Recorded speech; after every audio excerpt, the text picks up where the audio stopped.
पदाधिकारी पकड़ा रहे हैं रिश्वत लेते हुए। वो जदयू के आदमी पकड़ा है शराब पी के, उसे लेके डीआई चौक देखेंगे, जो इंटर पास ग्रेजुएट है उसके यहाँ विद्यार्थियों का भीड़ लगा हुआ है कि हमें कुर्सी पर बने रहने दीजिए, बाकी आप जो कीजिए।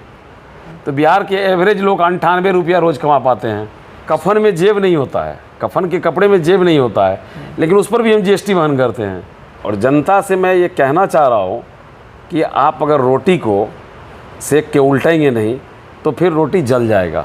क्या और राजद के जो गठबंधन की बात होती है, ये दोनों कहते हैं माँ बहन योजना, 2500 रुपया महीने देंगे। 6000 हमारे यहाँ महिलाएं हैं, 6000 गुना 2500 हो जाए 6 करोड़। हाँ 6 करोड़ महिलाएं हैं, 6 करोड़ गुना 2500 कर लीजिए तो 1.5 लाख करोड़ हो जाए, जो बिहार का बजट कितना है 1 लाख करोड़। तो फिर ये कहाँ से देंगे? ये तो जुमला है ना, लोगों को फिर वो जुमलाबाजी में फंसाने का काम चल रहा है। इससे पहले ये कहाँ गए थे? आज ये लोग पदयात्रा कर रहे हैं। प्रशांत जी 3 साल से एक गांव में 5400 गांव में गए हैं अभी तक, और पदयात्रा करके लोगों को इस बदहाली से निकलने की बात को बताते हैं। जहाँ तक कि हमारी पार्टी वोट तक नहीं मांगती है। मैं बदहाली की बात करता हूँ तो सिर्फ मंदिर से कहने से नहीं हो जाएगा, मस्जिद कहने से नहीं हो जाएगा, हिंदू मुसलमान करने से नहीं होगा, अगड़ा पिछड़ा करने से नहीं होगा, दलित महादलित करने से नहीं होगा, हरिजन आदिवासी करने से नहीं होगा, कि समुचित रोजी रोजगार की बात होनी चाहिए, गुणवत्तापूर्ण शिक्षा होनी चाहिए। शिक्षा कैसे होगा? आज हमारा 1 से 5 क्लास का बच्चा खिचड़ी खा के आता है, उस खिचड़ी से कैसे आप अंदाज कर सकते हैं कि कुछ कर लेगा? और एक बच्चे पर अमूमन 32,000 रुपया एक साल में गवर्नमेंट ने देती है सरकारी स्कूलों को, लेकिन उसके बावजूद भी बच्चे की क्या स्थिति है और देखने का आप नहीं देखने का ना, आप ये ग्राफ देख लीजिए ना।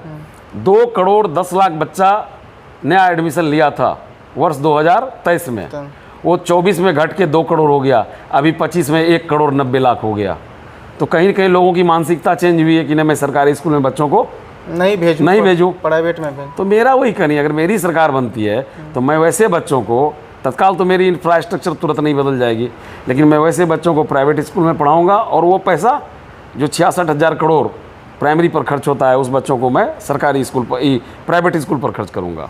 जनस्वराज का जो 3 साल का पद यात्रा है, बिहार विधानसभा चुनाव में ये किस प्रकार रंग लाएगी? मैं 243 सीट पर चुनाव लड़ूंगा, और शक्ति के साथ, दावे के साथ बोलता हूं कि मेरी पार्टी फुल मेजोरिटी में आएगी और सरकार बनाएगी। ये जो प्रशांत किशोर जी है, जो जनस्वराज के ये संस्थापक है, और ये जो हैं अभी तक किसी भी विधानसभा सीट का प्रत्याशी को घोषित नहीं किए हैं, तो लोगों के मन में कैसे विश्वास होगा जो हमारे विधानसभा क्षेत्र के ये प्रत्याशी है, और हम अपना दुख सुख जो अभी है तो उनको पास शेयर करें? मैं बता रहा हूं, हमारे यहाँ 18,000 प्रत्याशी कुल बिहार से एप्लीकेशन किया है, जिस पर उनकी दक्षता की काम हो रही है।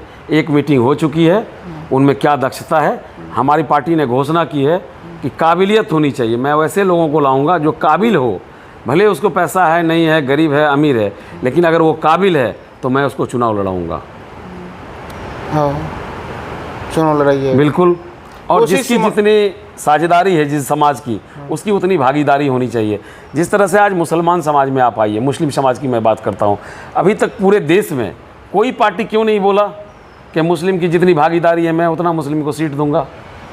लेकिन पहली ऐतिहासिक इतिहास में होगा जो जनस्वराज ने बोला कि मुसलमान की जितनी भागीदारी है मैं उसको उतना सीट दूंगा।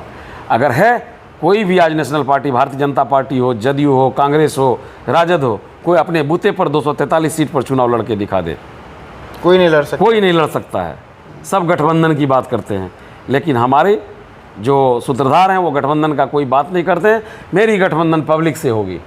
क्या लगता है इस बार जो 243 सीट में चुनाव लड़िएगा तो 50% भी आप लोग? मैं 2/3 बहुमत लेके हमारी आएगा, 50% की बात कर रहे हैं ना। लोगों में एक ऐसा आ गया है कि जब प्रशांत जी अब सभा कर रहे हैं, छोटा सभा, तो कुर्सी खाली नहीं, कुर्सी भरी रहती है और बगल में लोग को खड़ा होना पड़ता है, जगह नहीं रहता है, जबकि 3-3 घंटा कार्यक्रम विलम्ब से होता है। अभी आप झंझारपुर का कार्यक्रम देखे, मुजफ्फरपुर का कार्यक्रम देखे, सिवान का कार्यक्रम देखे। मैं वैसी सरकार को क्या बताऊँगा जिस जेपी के अनुयायी हमारे माननीय ये जदयू वाले थे नीतीश जी, उस जेपी की बिजली कटी हुई थी गांव में। हमारे जब वहाँ सूत्रधार गए तो उन्होंने देखा कि बिजली कटी हुई है सालों भर से, जैसे ही गए सुबह बिजली लग गया। जिसका हम अनुयायी हैं, जब हम उनकी बात को नहीं रख पा रहे, उनके घर की बिजली को 1 साल से कटा हुआ था, वो नहीं सुन पा रहे हैं, तो आप सरकार पब्लिक की क्या काम करेगी? आज भ्रष्टाचार की बात कर लें तो वो पूरे व्याप्त है। वो प्रखंड स्तर नहीं, राज्य स्तर का कोई भी चीज़ ऐसा नहीं बचा है जो भ्रष्टाचार में व्याप्त नहीं है। अभी आपने देखा जिसमें करोड़ों रुपया महीना आता है विश्वविद्यालय में, अभी उन्होंने कुछ विद्यार्थी का रिजल्ट दिया, फिर उस विद्यार्थी को पेंडिंग कर दिया। तो ये कैसा स्थिति है। आज आप देख रहे हैं कि पीएचडी किए हुए एक दिन बच्चा नीचे खिचड़ी खाता है और विश्वविद्यालय में डिग्री लेने जाता है। डिग्री इसलिए लेने जाता है, एक दिन एडमिशन करने जाता है, दूसरे दिन वो फिर रिजल्ट लेने जाता है पास करने के बाद, पढ़ाई करने नहीं जाता है। पीएचडी का करके प्रोफेसर जिसकी 1.5 लाख सैलरी है, वहाँ विद्यार्थी नहीं पढ़ते हैं।